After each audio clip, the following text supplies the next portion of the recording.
TRS అధినేత కేసీఆర్ గారు అమరుడు శ్రీకాంత్ దేవి యొక్క ఫోటోకు దండేస్తున్న జవాబు అనిపిస్తాం. కూర్చో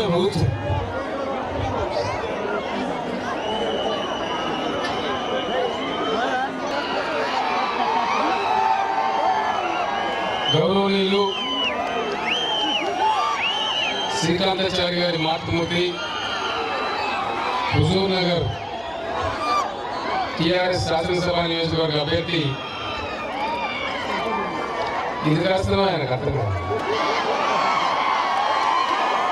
సభ అయిన తర్వాత బాగా అర్థం. నేను మాట్లాడేటప్పుడు అరిస్తే డిస్టర్బ్ అవుతుంది కదా. ఇంతమంది జనం ఉన్న వాళ్ళు మనం చెప్పుకోవాలి కదా. శ్రీమతి శంకరమ్మ గారు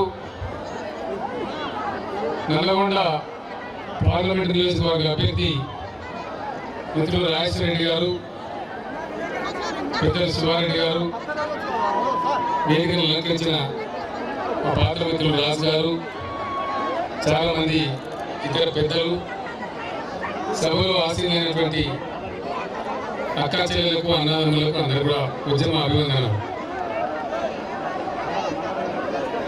14 సంవత్సరాల సుదీర్ఘ పోరాటం,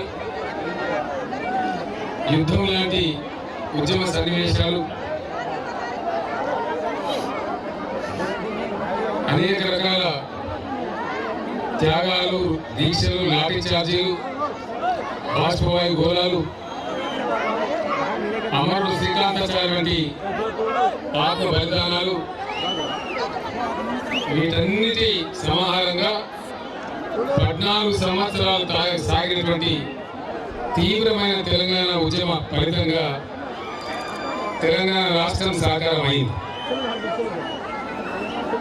ఈ సందర్భంలో ఇప్పుడు జరుగుతున్న ఎన్నికలు తెలంగాణ రాష్ట్రం వచ్చిన తర్వాత జరుగుతున్న మొట్టమొదటి ఎన్నికలు. ఈ ఎన్నికలు చాలా చారిత్రక ప్రాధాన్యతను కలిగి ఉన్నాయి. ఇందులో ఆశామాషిగా ఓటు వేయడానికి వీలు లేదు. ఎందుకంటే మొన్ననే తెలంగాణ రాష్ట్రం వచ్చింది కాబట్టి రేపు భవిష్యత్తు తెలంగాణ ఎట్లా ఉండాలి, ఎవరి చేతుల్లో ఉండాలి, ఎవరి చేతుల్లో ఉంటే తెలంగాణ సేఫ్గా ఉంటుంది, ఎవరైతే దీన్ని అనుకున్న ప్రకారం ఒక రూట్లో తీసుకొని పోగలుగుతారు అనేది ఆలోచించి ప్రజలు నిర్ణయం తీసుకోవాల్సిన సందర్భం. తెలంగాణ ప్రజలు తమ తలరాత తామే మార్చుకునేటువంటి తరుణం. మరి ఇటువంటి తరుణంలో చాలా జాగ్రత్తగా అన్ని ఆలోచించి నిర్ణయాలు తీసుకోవాల్సిన అవసరం ఉంటుంది. ఒక్క మాట నేను మీకు జ్ఞాపకం చేస్తా ఉన్నా. 1948లో భారతదేశంలోకి హైదరాబాద్ స్టేట్ విలీనమైంది.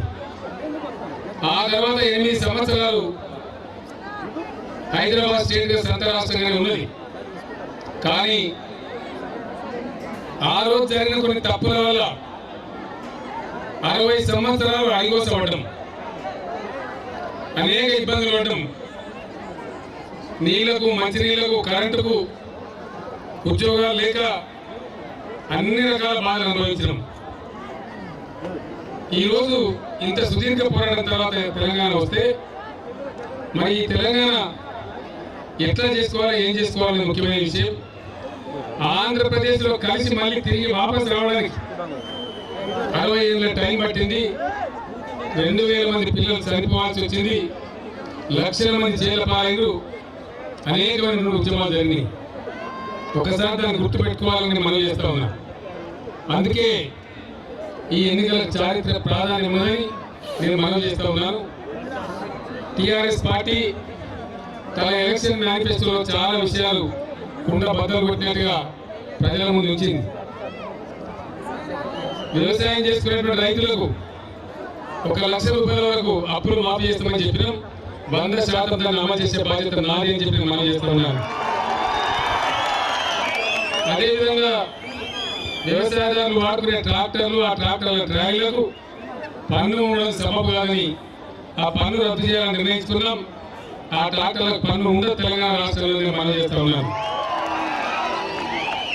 అదేవిధంగా పెన్షన్లు ఇచ్చేది వృద్ధులకు వితంతులకు అయితే నెలకు 1000 రూపాయల చొప్పున, వికలాంగులకైతే నెలకు 1500 చొప్పున పెన్షన్ లేదని నిర్ణయం తీసుకుని తప్పకుండా వాటి కూడా అమలు చేస్తామని మనం చేస్తా ఉన్నాను. ఇండ్లు కట్టించే విధానం ఇంతకుముందు చాలా చండాలంగా ఒకటి రూమ్ కట్టించి ఈ అదే వైకుంఠం అదే కైలాసం పొమ్మన్నారు ప్రజలను. ఆ ఒక్క రూమ్లో ఉండాలంటే చాలా కష్టం, మీ అందరికి తెలుసు. ఒక్క రూమ్లో ఉండి మరి ఉత్తమ్ కుమార్ రెడ్డి లాంటి ఎమ్మెల్యేలు ఎంపీలంతా ఒక్క రూమ్లో సంసారం చేసి చూపిస్తారా? పేరుకేమో బలహీన వర్గాల గృహ నిర్మాణం, మరి బలహీన వర్గాల ప్రజలు ఆత్మగౌరవంతో బతకద్దా? ఆ ఒక్కరు ఇంట్లో ఎవరైనా బంధువు వస్తే ఆడబండాలో తెలియదు, ఎదిగిన పిల్లలుంటే ఎక్కడ పండుకోవాలో తెలియదు, వ్యవసాయ కుటుంబాలు 4 వస్తువులు ఎక్కడ పెట్టుకోవాలో తెలియదు, చాలా అవస్థతో ఉంటూ ఉంటుంది. అట్లా కాకుండా టీఆర్ఎస్ ప్రభుత్వంలో 125 గజాల స్థలంలో ఒక లెట్రిన్, ఒక బాత్రూమ్ ప్లస్ పిల్లర్స్తో కట్టేటటువంటి 2 బెడ్రూమ్లు, ఒక వంటగది, ఒక హాల్తోని ఇల్లు నిర్మాణం చేసి ఇస్తాం. 100% ఇల్లు నిర్మాణం చేసి ఇస్తామని మనం చేస్తా ఉన్నాం. అదేవిధంగా పిల్లర్స్ వేసి కట్టమని కారణం ఏంటంటే ఆ ఇంటి వాళ్ళు మంచి వాళ్ళు అయితే నాకు డబ్బులు ఆదా చేసుకుంటే భవిష్యత్తులో మరో అంతస్తు నిర్మించుకోవడానికి అవకాశం ఉండాలి కాబట్టి పిల్లర్స్తో కట్టమని తప్పకుండా అట్లే కట్టిస్తామని మనం చేస్తా ఉన్నాం. మీరు శ్రీకాంతాచారి త్యాగం ఫలితంగా ఆయన త్యాగాన్ని గుర్తిస్తూ, ఆయన అమరత్వాన్ని గుర్తిస్తూ శంకరమ్మ గారిని గెలిపించండి. హుజూర్ నగర్ నియోజకవర్గానికి ప్రత్యేకంగా 5000 ఇండ్లు మొదటి విడతలుగా మంజూరు చేసి నేనే వచ్చి శంకుస్థాపన చేస్తానని మనం చేస్తున్నా. వారిని మీరు గెలిపించండి. మండలానికి 1000 అంటే 6 మండలాలని మీ దగ్గర 5 మండలాలని 5000 ఇల్లు ప్యాకేజీ కింద మంజూరు చేసి నేనే వచ్చి శంకుస్థాపన చేసి వాటి నిర్మాణం చేపిస్తాను మనం చేస్తున్నాను. అదేవిధంగా లంబాడి సోదరులకు, గిరిజనులకు 12% రిజర్వేషన్ కల్పిస్తామన్నాం. తప్పకుండా గిరిజనులకు 12% రిజర్వేషన్ కల్పిస్తాం. అదేవిధంగా లంబాడి తండాలన్నీ గ్రామ పంచాయతీ చేయాలని కోరుతున్నారు. ఖచ్చితంగా వాటి ప్రభుత్వం వచ్చిన తెల్లారి జీవో ఇష్యూ చేస్తాం. తండాలన్నింటి గ్రామ పంచాయతీ చేస్తామని మనం చేస్తా ఉన్నాను. విజిల్ కొట్టకుండా బాబు, నేను ఇక్కడ మొత్తుకోవద్దు, నువ్వు అక్కడ మొత్తుకోవద్దు, ఏం మంత్రం మాట్లాడాలి జనానికి? ఇట్లా కొంత ఆగం తెలంగాణ. సైలెంట్ ఉంటే అయిపోయి ఇంకా నేను 2 సభలకు పోవాలి. ఇప్పుడు దాకా హెలికాప్టర్ వస్తేనే ఇప్పుడు పోతే హెలికాప్టర్ పోతే రోడ్ ఎంబడి పోవాలి చెప్పిందాం, తర్వాత వాళ్ళ దయ. ఆ రకంగా వడ్డీ లేని రుణం ఇప్పుడు 5 లక్షల వరకు ఇస్తా ఉన్నారు. 5 లక్షల నుంచి వడ్డీ లేని రుణం పరిమితిని 5 లక్షల నుంచి 10 రూపాయలు పెంచుతా ఉన్నాం. మహిళా గ్రూప్ నుంచి 10 లక్షల రూపాయల రుణం లభిస్తుందని చెప్పి మనం చేస్తా ఉన్నాం. వీటితో పాటు జాన్పాడు కావచ్చు, కొన్ని ఇతర మండలాలు కావచ్చు, మేల చెరువు కావచ్చు, అక్కడ సాగర్ కాలువ నీళ్లు టైలెండ్ ప్రాంతాలకు పోవడం లేదు. లిఫ్ట్ల బాధలు కూడా ఉన్నాయి. ఇక్కడ హుజూర్ నగర్లో లిఫ్ట్లు చాలా బాధ పెడుతున్నాయి. ఆంధ్రాలోనేమో లిఫ్ట్ల ఖర్చులు, కరెంటు బిల్లులు, మెయింటెనెన్స్ మొత్తం ప్రభుత్వం భరిస్తుంది. ఇక్కడ మాత్రం రైతులు నెత్తిన వేస్తూ ఉన్నారు. తెలంగాణలో ఆ సిస్టమ్ మాత్రం లిఫ్ట్ల ఖర్చు అంతా కూడా ప్రభుత్వమే భరిస్తుంది. రైతులకు చాలా రిలీఫ్ వస్తుంది. హుజూర్ నగర్ ప్రాంతం అనేది మనం చేస్తా ఉన్నాం. టైలెంట్స్ కూడా నీళ్ళు రావడానికి పటిష్టమైన చర్యలు కూడా నేను తీసుకుంటాను మనం చేస్తా ఉన్నాను. మీకు కావాల్సిన ఇతర చిన్న చిన్న పనులకు పెద్ద లెక్కలు కావు. ఆ శివారెడ్డి గారు చెప్పారు, రాజేశ్వర రెడ్డి గారు చెప్పారు, అవి గొప్ప విషయాలు కావు, చాలా చిన్న పనులు. ఆ పనులను కూడా మీకు తప్పకుండా చేసి పెడతాం. నేను ఏమంటున్నానంటే మీరు కొన్ని విషయాలు నేను చెప్పాల్సింది, కాంట్రాక్ట్ ఉద్యోగులు ఏ డిపార్ట్మెంట్లో ఉన్నా సరే 100% అందరికందరినీ కూడా నేను ఖచ్చితంగా రెగ్యులరైజ్ చేపిస్తానని చెప్పి మనం చేస్తా ఉన్నాను.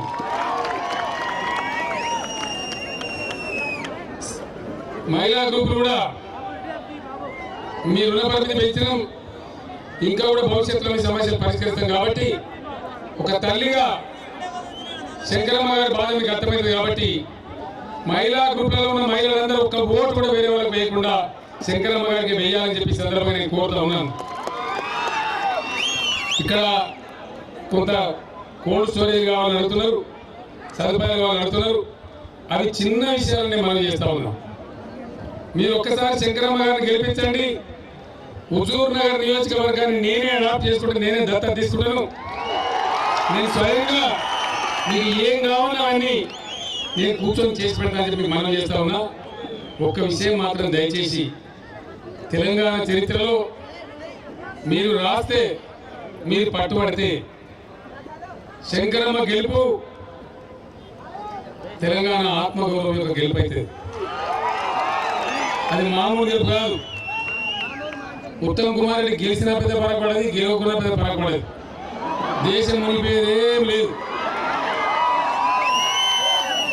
నేను పక్క మాట చెప్తున్నా, ఈరోజు సెంట్రల్ ఇంటెలిజెన్స్ రిపోర్ట్ కానీ, స్టేట్ ఇంటెలిజెన్స్ రిపోర్ట్ కానీ, మేము చేయించిన సర్వేలు కానీ టీఆర్ఎస్ పార్టీ 90 స్థానాలు దాటబోతా ఉన్నది.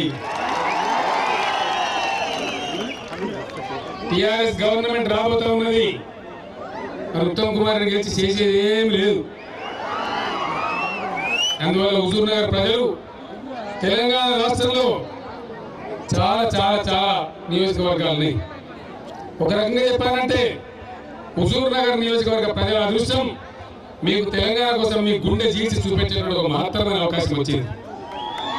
శంకరమ్మ గెలుపు మామూలు గెలుపు కాదు, ఒక ఆర్డినరీ గెలుపు కాదు, ఒక ఆర్డినరీ ఎలక్షన్ కాదు. సువర్ణాక్షరాలతో హుజూర్ నగర్ పేరు చరిత్రలో నిలిచి ఉంటుందని చెప్పి మనం చేస్తా ఉన్నా. మీరు శంకరమ్మ గారిని గెలిపిస్తే నా గుండెల్లో హుజూర్ నగర్ 24 గంటలు ఉంటుందని నేను మనం చేస్తా ఉన్నా. హుజూర్ నగర్ ప్రజలకు మీ కాలు ములుగుస్తే నా పంటితో పీతా కూడా మీకు హామీ ఇస్తా ఉన్నా. నేను ఇంతకంటే చెప్పలేను. నన్ను అన్యాయంగా జైలుకి వేసి, అన్యాయంగా నేను ఆమరణ దీక్ష చేస్తాను, అరెస్ట్ చేసి ఖమ్మం జైల్లో వేస్తే అక్కడి నుంచి వైద్యుల సలహా మేరకు నన్ను తెచ్చి నిమ్స్ ఆసుపత్రిలో పడేస్తుంది. ఆ సందర్భంలో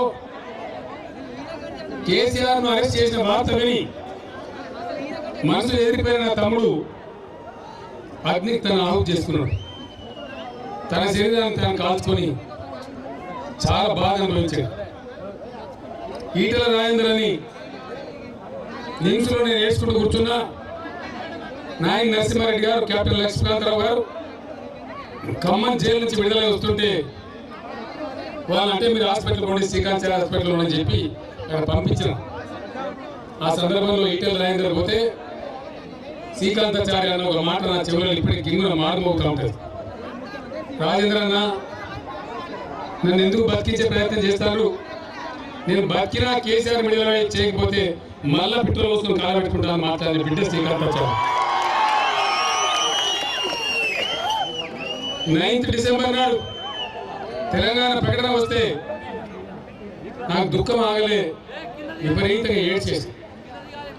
తెలంగాణ ప్రకటన వచ్చింది కానీ ఎన్ని జన్మలు ఎత్తే మళ్ళీ నా తమ్ముడు శ్రీకాంతాచార్య నేను తెచ్చుకోవాలి, ఎక్కడి నుంచి తెచ్చుకోవాలని చెప్పి మనసు వికలమే ఆమె ఏడ్చింది. ఇలా అబ్బాయికి స్వర్గంలో ఉన్న మనం చూస్తూ ఉన్నాడు. ఆ అబ్బాయికి ఇచ్చే గౌరవం, తెలంగాణ ఆత్మగౌరవ జెండా ఎగిరేసే గౌరవం శంకరమ్మ గారి గెలుపులో ఉంది. దయచేసి వారిని విజయవంతం చేయమని చెప్పి నేను కోరుతా ఉన్నా. వారిని గెలిపించండి, తెలంగాణ గౌరవాన్ని, హుజూర్ నగర్ గౌరవాన్ని పెంచండి అని నేను మనవి చేస్తా ఉన్నా. హుజూర్ నగర్లో ఉన్న నా తెలంగాణ అక్క చెల్లెలకు, మా తల్లులకు నేను మీకు పాదాలను దండం చేస్తా ఉన్నా. ఒక కొడుకు ఆ విధంగా చనిపోతే, ఒక తల్లి గుండెలు ఎంత అవసరపోతాయో మీరు కూడా ఆ తల్లులుగా అర్థం చేసుకోగలుగుతారు. దయచేసి హుజూర్ నగర్లో ఉన్న మాతృమూర్తులందరూ కూడా పార్టీలకు అతీతంగా, రాజకీయాలకు అతీతంగా శంకరమ్మ గారిని గెలిపించండి అని నేను వేడుకుంటా ఉన్నా. దయచేసి ఆ పని జరగాలని కోరుకుంటున్నా. హుజూర్ నగర్లో చాలా చైతన్యం ఉన్నది, చాలా రాజకీయ తెలివితేటలు ఉన్నాయి. గతంలో చిట్ట చివరికి నిమిషంలో జగదీశ్వర్ రెడ్డి వస్తే చాలా అద్భుతంగా 50,000 ఓట్లేసారు. కారు గుర్తు ఓటేసే కల్చర్ కాన్స్టిట్యూన్సీలో ఉంది. ఇప్పుడు శంకరమ్మ గారు కాబట్టి వారిని ఇచ్చినది కూడా కారు గుర్తే కాబట్టి దయచేసి కారు గుర్తు కొట్టేసి శంకరమ్మ గారిని గెలిపించమని ప్రతి ఒక్క మనిషిని పేరు పేరున హుజూర్ నగర్ ఓటర్లందరినీ కూడా నేను ప్రార్థిస్తా ఉన్నాను. అదేవిధంగా సోదరుడు రాజేశ్వర రెడ్డి గారు నల్లగొండ జిల్లా పార్లమెంట్ సభ్యుడిగా నిలుస్తున్నారు. వారు నల్లగొండ జిల్లా పార్లమెంట్గా వారు కూడా కారు గుర్తే రాజేశ్వర రెడ్డి గారిని ఎంపీగా కూడా గెలిపించాలని చెప్పి నేను కోరుతా ఉన్నా. రెండో విషయం మిత్రులారా, ఈ ఉత్తమ్ కుమార్ రెడ్డిలు, జానారెడ్డిలు, కోమటిరెడ్డి వెంకటరెడ్డిలు మనుషులు మంచిగా ఆర్ఆర్ పెట్టి ఎత్తున్నారు. ఇంతకుముందు నేను పోతే మునుగోడులో, దేవరకొండలో, నగరేకల్లో ఎస్ఎల్బిసి కాలువ పనులు వికృతంగా మనల్ని చూసి ఎక్కిరిస్తా ఉంది. వీళ్ళంతా మంత్రులనే ఉన్నారు. ఏం చేసిన వీళ్ళు? ఎందుకు ఈ పదవులు? మీరు ఎంత ఎత్తుంటేంది, ఎంత పొడుగుంటేంది, మీకు ఎంత గొప్ప పదవి ఉంటేంది? జిల్లా జరగాల్సిన పనులు, ప్రజలకు జరగాల్సిన పనులు జరగకపోతే ఎవరికి పదవి ఏం లాభం?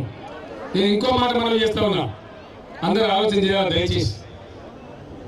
మనం ఒక వర్షాకాలం టైంలో ఈ మధ్యలో సిమెంట్ ఇళ్ళు అవుతున్నాయి, కానీ గుర్ర పెంకలు ఉండే సమయంలో ఎండాకాలం వానకాలం వస్తుంది అంటే సుతారాన్ని పిలిచి ఉరుపులు తీసేది.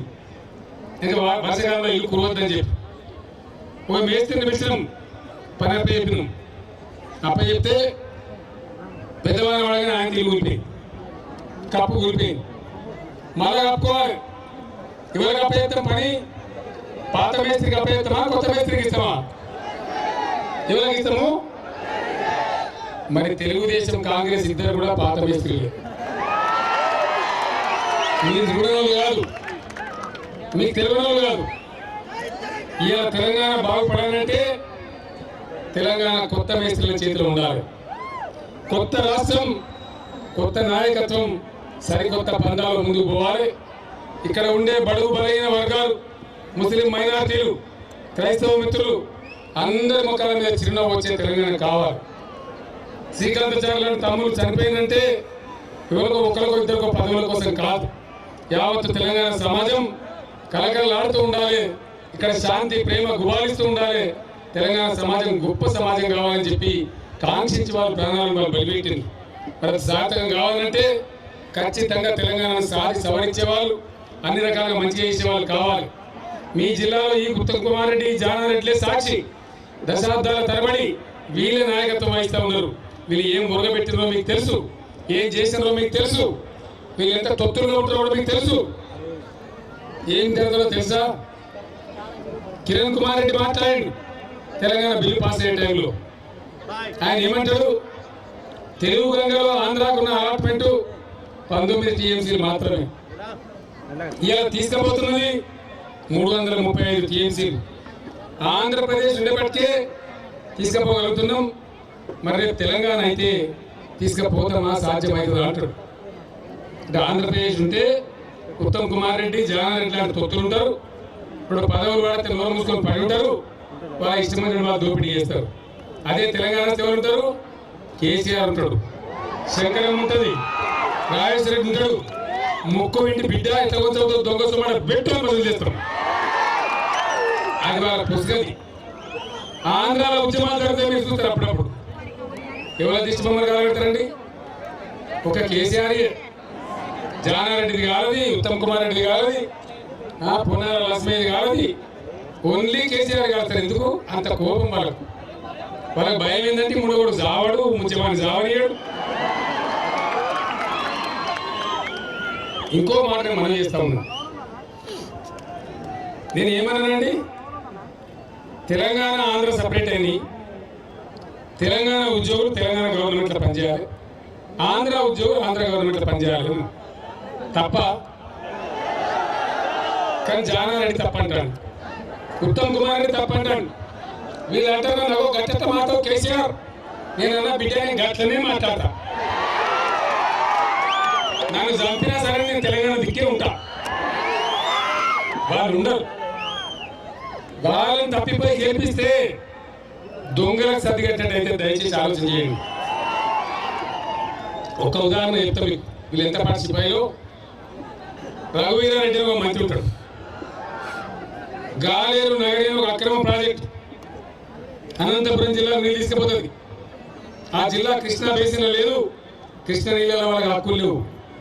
కానీ అజంతోని జబర్దస్తితోని రాజశేఖర రెడ్డి అండదండలతోని గాలేరు నగర్ నీళ్ళు ప్రాజెక్ట్ కంప్లీట్ తీసుకుపోతుంటే ఆయన విజయయాత్ర చేపట్టింది.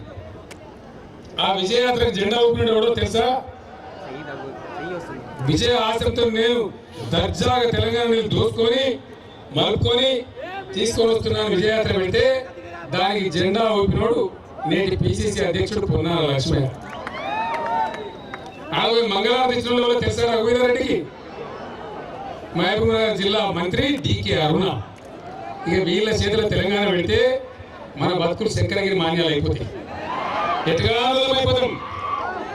నాకు ఇంకేం కావాలని నాకు అర్థం కాదు. ఒకటే మాట చెప్తాను, తెలంగాణ తెచ్చిన కీర్తి నాకు ఈ జన్మలకు చాలు, దానికి మించిన తృప్తి ఇంకోటి లేదు. అది చరిత్రలో ఉంటుంది. ఈ రాజకీయ సొల్లులో ఉండొద్దని నేను కూడా అనుకున్నా.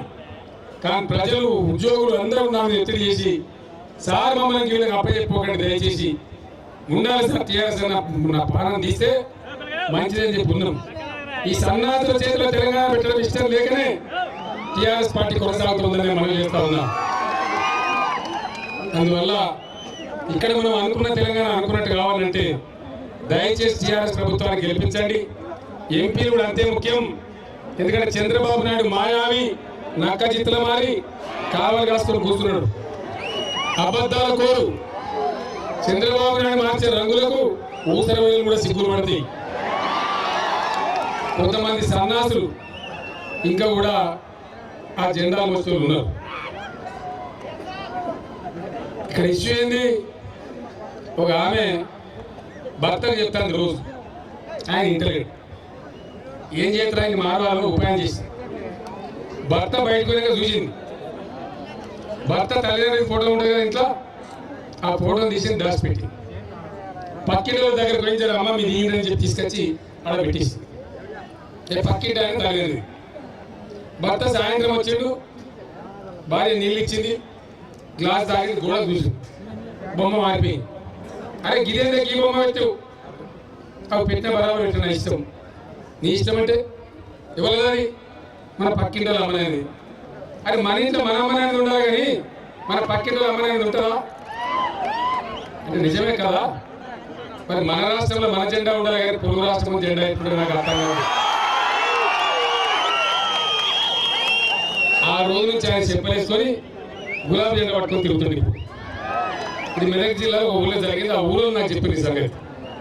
ఈ విధంగా తెలంగాణ ఈరోజు పరివర్తన రావాలి. ఇంకా ఆంధ్ర నాయకత్వాలు మనకు అవసరం లేదు.